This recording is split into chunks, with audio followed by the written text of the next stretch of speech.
Hello everyone and welcome to my YouTube channel, The Summaries of. On this channel I teach how to bake, how to sew, how to cook, and I also share inspirational ways also. So I'm welcoming you on board today. And so our class today, I'm going to be teaching you the basic equipment needed by that every beginner in baking business needs. So this is what I'm going to be teaching you today. I've taught you before, but I really want to explain the uses. My last class, you can go and watch the video on my last class. I talk about the basic equipment, but I did not explain the uses. I just mentioned them. So today I'm going to be mentioning them, and I will explain the use of each one of them. So let's get started. Firstly, I have the cake turntable here with me. This is the cake turntable. This is the plastic one. There is a metal one too, but this plastic one is more cheaper than the metal one. So, but if you can afford the metal one, you can go for it. So this is the plastic turntable. This helps when you put your cake on it. Let me use this pan as an example. For example, this is a cake. When you put it on it, it helps you when you are decorating. You'll be turning it around. See, you'll be turning it like so. You won't turn your cake, but it's the cake you'll be turning. You see, the cake will be turning, but it's the turntable that you'll be using with your hands to pull it. So it helps when you are decorating. For example, I want to smoothen the part of my cake, so I'll be doing like this. So I'll be decorating. So it helps in decorating so well, and it makes your work to be more neater. So secondly, the next equipment is this cake pan. You really need it because you can't even bake a cake without it. So you need a cake pan for it. So and this cake pan is used for what? It's used for baking cake. It's used for baking cake. That's the use. So and there are different kind of cake pan. We have this one is round. We have the square. I have the square here. There is also love shape. There is one that looks like a love. They use it for Valentine cake and all that. So there are different kind of cake shape that there. Cake pan. We have different sizes and different shape. So thirdly, I'm going to be talking about this sieve, because sometimes when you buy your flour that you want to use to bake your cake, sometimes it may have dirt. So firstly, you have to shift it, like you shift it so that the particles that are there, you'll be able to remove it, so that you don't bake it alongside with your cake. So it's good for you to kind of shift your flour, then also your icing sugar too. You don't buy icing sugar and just mix it directly for maybe your butter icing or maybe your fondant. No, you have to shift it for to remove the particles that are not good, that are there. So it's very important. It's very good for a beginner too. The next one I'm going to be talking about is this. It's normally used to turn hamala, semo, and all that. So this turning like stick that you use is also called. You can get the spatula too. So this one I use it at home to cook, but sometimes you can use it because now, for example, where electricity is not that steady, you understand, you can't use a mixer. And for a beginner, to get a mixer is kind of expensive. So for a start, you can use your the stick you used to turn about, and this is it. Or you get a spatula, then you use it. So when you are mixing your sugar and your butter, you can use it to be mixing it like this. So you can use it. It can replace a hard mixer. I'm not saying hard mixer is not important, but for a start, you need this. So you can use it to mix your butter and your flour together, and you get a very nice outcome. So here with me, I have the cake, the fondant smoother.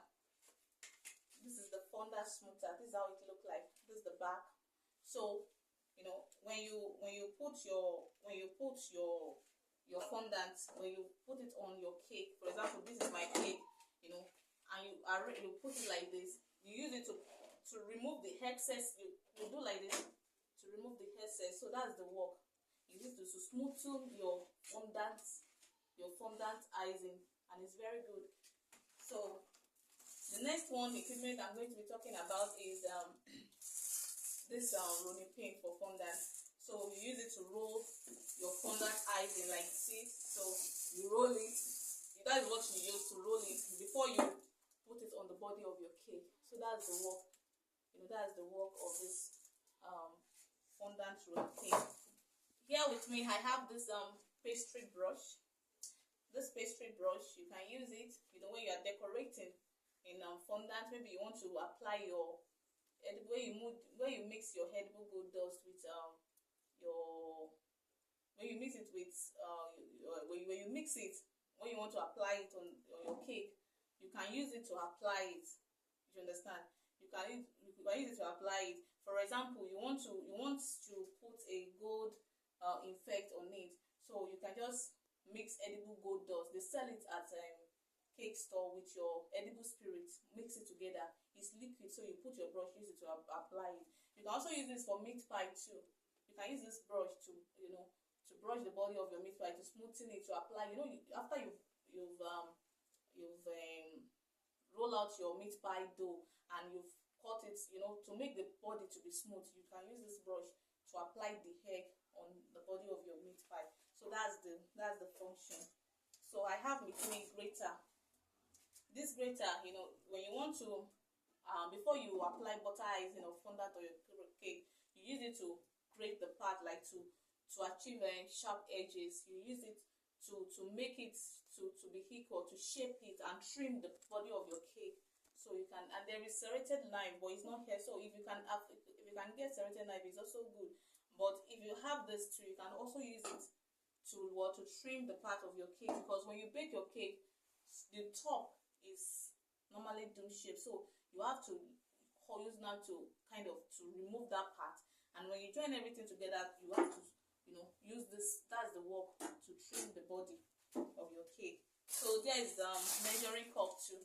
This measuring cup is used for measuring your dry ingredients in baking. For example, to measure your flour, to measure your baking soda, baking powder, your cinnamon.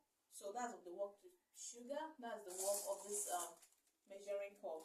So that's what it does. So here with me, I have the Palet knife. This is the long one, the short one. So it's normally used, when you apply your butter icing, on your cake. Your butter icing, you apply. For example, this is my butter icing that I've prepared. So you'll be applying it back and forth, back and forth. You'll be taking it and be applying it.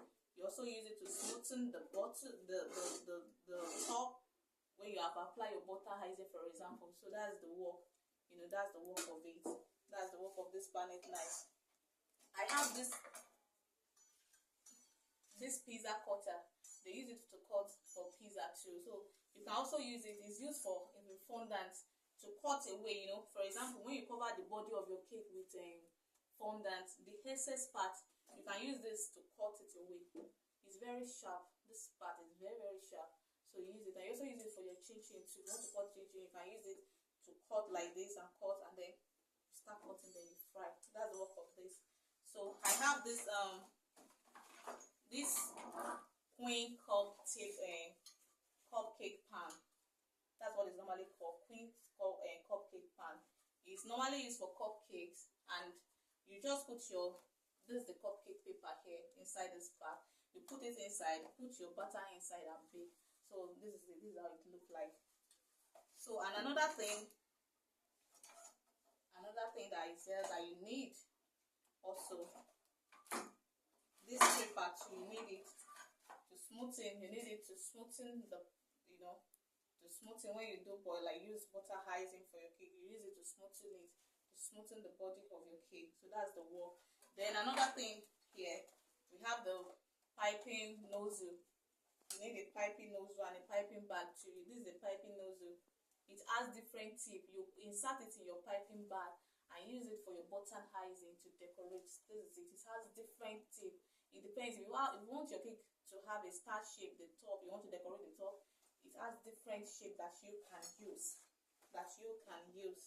So these are what I want to show you. For a beginner, you can also get your meat pie cutter. So this is the meat pie cutter. This is how it looks like. You see, when you roll out your meat pie and your dough, your meat pie dough, and put it inside flat, you just cover it like this. It will give it that shape that it needs. It will give it that shape. So I believe you've learned something in today's class. So if you have questions, you you can ask me in the comment section.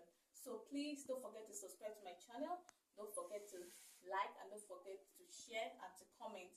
Thank you so much and have a wonderful day. Thank you so much.